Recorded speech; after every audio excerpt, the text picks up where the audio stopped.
Hanggat kaya kong tumayo, igagapang ko kayo.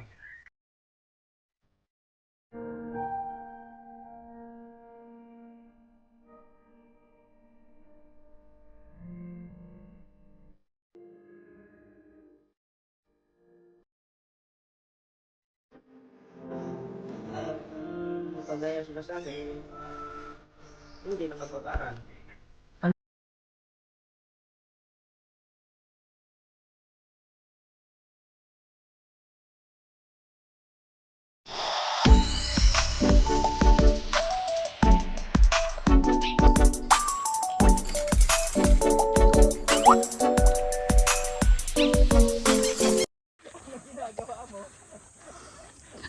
Ito mga idol, naglalakad kami papunta kay Kuya Raymond, yung taga dito sa bundok ng Kalatagan. Lalakad lang kami. Huling-huli ang isang binata. Kumustahin natin siya. Naglalakad. Ito po, naglakad kami ngayon eh. Wala po kaming masakyan. So para po natin mapuntahan siya, kailangan nating akyatin ng bundok dito sa Kalatagan. Makita yung ano na yung kalagayan nila ngayon. Muna tayo.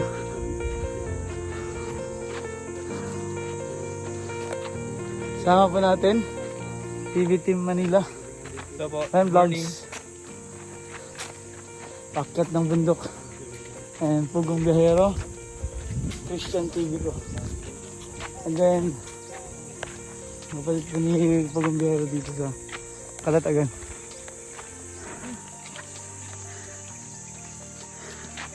Hal-hal pag-akyat, makumusta lang ating tutulungan.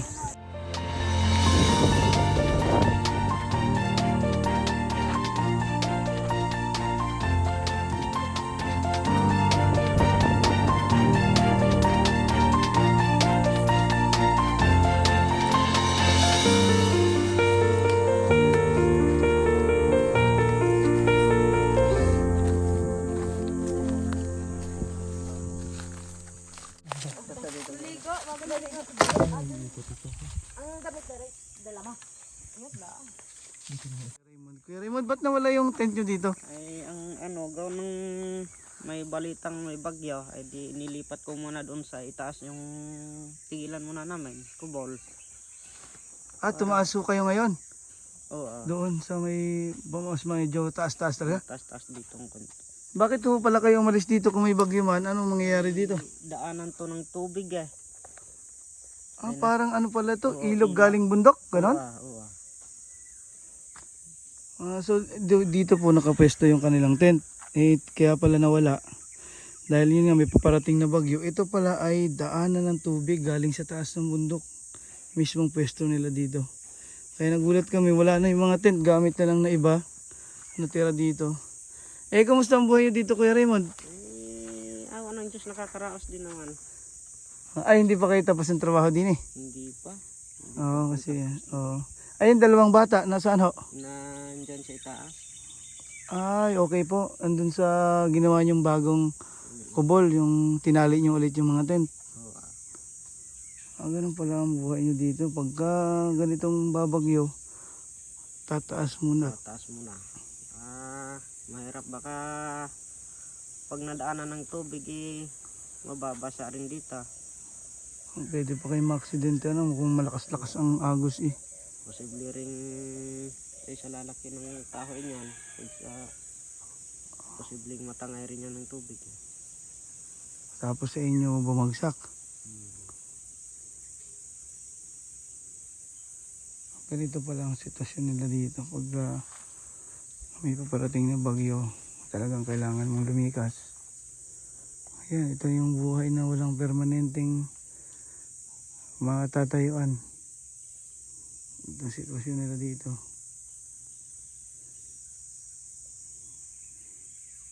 Pwede tayo mga Kuya Raymond pumunta doon?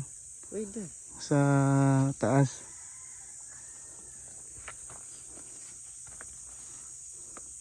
Ito lang, yun, pag uulan talagang likas agad sila, delikado.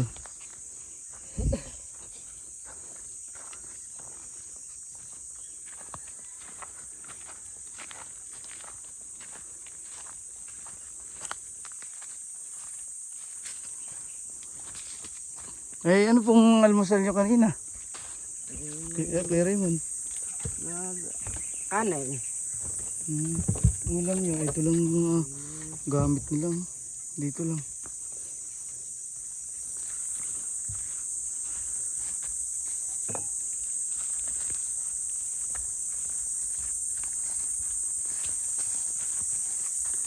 Maraming buwang matarik-tarik to. Ayan, paket. Ito na. Pwede ka parang madulas dito. Diba?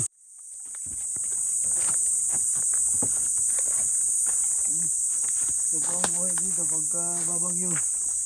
Ang solusyon sa taas. Ito yung dadaanan namin, no? Pataas, no? Ay. Ako. Delikado nga. Masyadong matarik. Nandito si masipag na si Miguelito. Dito ho yan, nag-aaral siya. Diyan ka lang, Miguelito. Ito, pakyat. Ito po talaga nakikita nyo. Daanan ito ng tubig. Galing bundok. Mataas na talaga ito.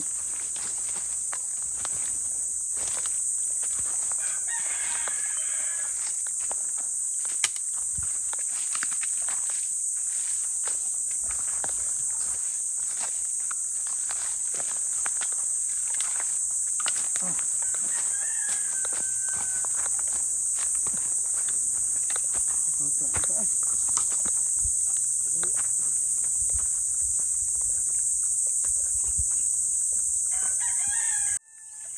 Bahay nila. Taas.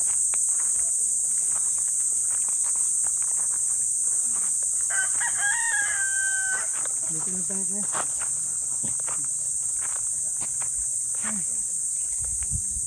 Ito yung alaga niyo kambing? Oo. Masyadong matarik.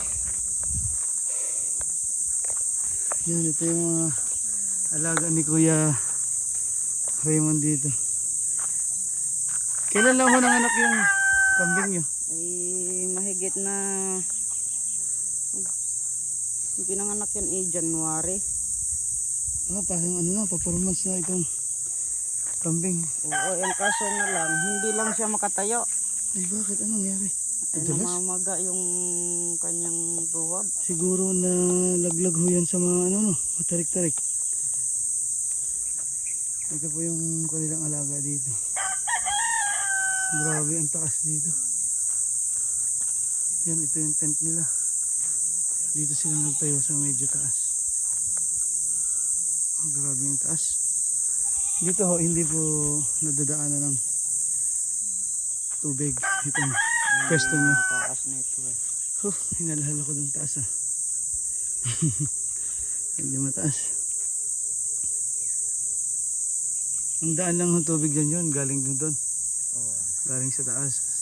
Hanggang dun sa dati nyo hong pwesto.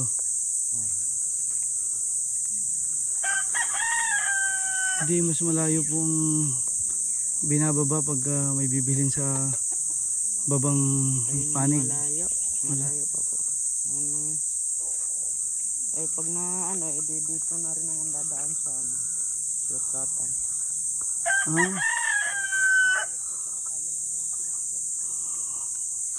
Ito pala ang ginagawa nyo, yung lagi ang buhay. Pagka may bagyo, Ay hahanap ng mataas-taas na hindi maabot ng tubig. kasi saan ka ang bagyo ngayon? Dito ka sa atin ang daan? Batangas? Ito, hindi unti-unti nyo hinahakot itong tent nyo para unahan yung bagyo kung may darating. Ligtas ho kayo dito sa taas na ito. Kaya maganda talaga magkaroon ng sariling matatayuan ng bahay nyo. Pero kayo, Kuya Raymond, kailan kayo last bumaba ng dyan sa baba? Kasi sa taas. Dito tayo sa taas ng bundok eh. Kailan ho kayo last bumaba ng bayan o dito sa baba? Parang hindi ata kayo bumababa eh. Bihira na po makababa. Talagang trabaho para sa pamilya. Kung may bababa man, yung si Joby na lang. Oo, yung tsaka yung ano nyo, yung panganay na babae. Tapos diretso trabaho.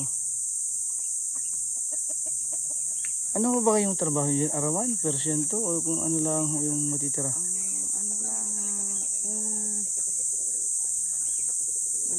sa isang halimbawa, kung hahango ko dyan ng 30, ang 10 sa may-ari ng lupa, yung akin.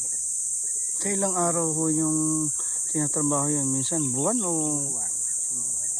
isang buwan? Grabe pala yung isang buwan na yun. Isang buwan trabaho. Porsyento lang kung minsan ho, magkano ang kinikita nyo sa isang buwan na yun. Kung wari, nakahati kayo ng 15 piraso, kunwari lang. Magkano ho yun? Ay sa 160, Times 15 sako.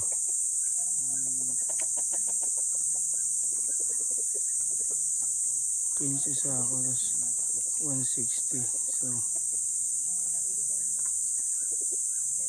parang nasa 2,000 mahigit. oo, Sa isang buwan ho. isang buwan. Anta, ako yung mahanga sa inyo, paano nyo na pagkakasya ang halos 2,000 sa isang buwan? Eh kung kumakain kayo, di minsan kulang, minsan nakakain ba kayo ng 3 beses, minsan tiis 2 beses. Hindi naman. Pinagsisikapan naman. Kung Magkasya. oo. Kumukuha din po kayo dito ng mga tanim sa bundok minsan pag Wala kaming hindi kami aring magtatanim dito. Dahil hindi kasabihan ng hindi kami permanente.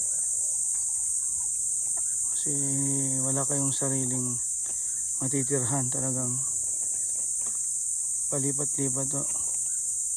No permanent address.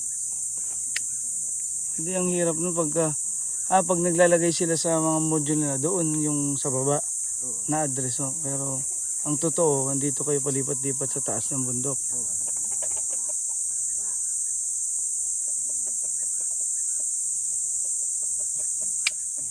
Ayan.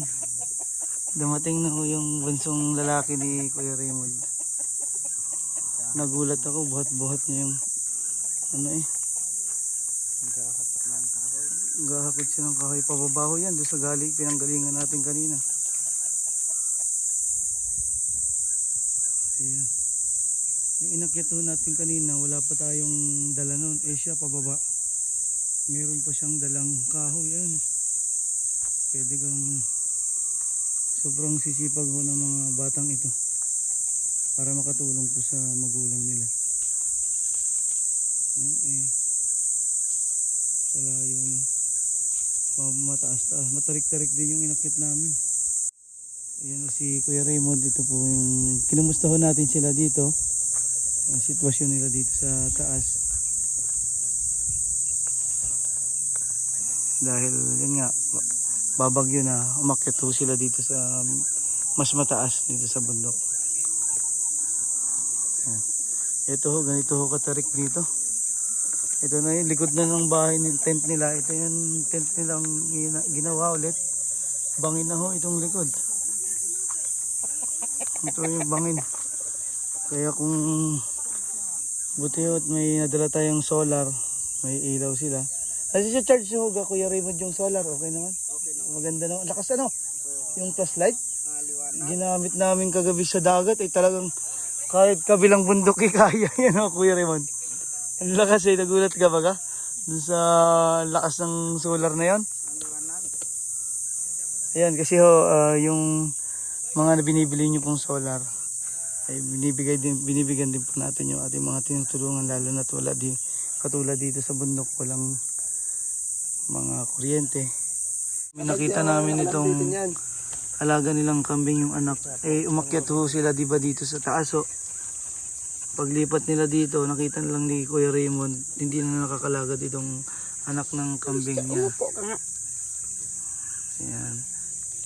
Pero malakas po siyang kumain. Ito, yan, galawin mo yan. Sumasakit yung kanyang paa. Dito sa may puno, you know? Doon sa mismong kanyang shoulder, yan. Yan. Parang nabalian ho kasi sobrang tarik ho dito sa taas. Paglipat nila dito, hindi po sanay itong batang kambing. Bata pa ho ito. Ito, ayun o, ito masakit eh. Ito po yung kanyang inahin. Syempre malaki na to. Kaya na niya mag-balance ito. Parang 3 months pa lang ho to, Kuya Raymond, ano? Ano, ayan. Ayan, kakalipat lang nila dito sa taas. Saka nakita ni Kuya Raymond. Di na nakakalakad. Kawawa naman siya. Wow, ano yung ng kambing?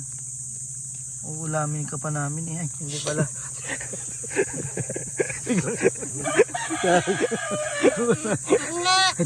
Tumawa naman siya eh. Tumawa na uulamin na namin yan. Bigla pag gayaan. Tumawa eh. Joke lamang po yung mga ka-idol. Ayan o, kalakas mong kumain. Damihan mo ng kain at mamaya ikakatayin na kita.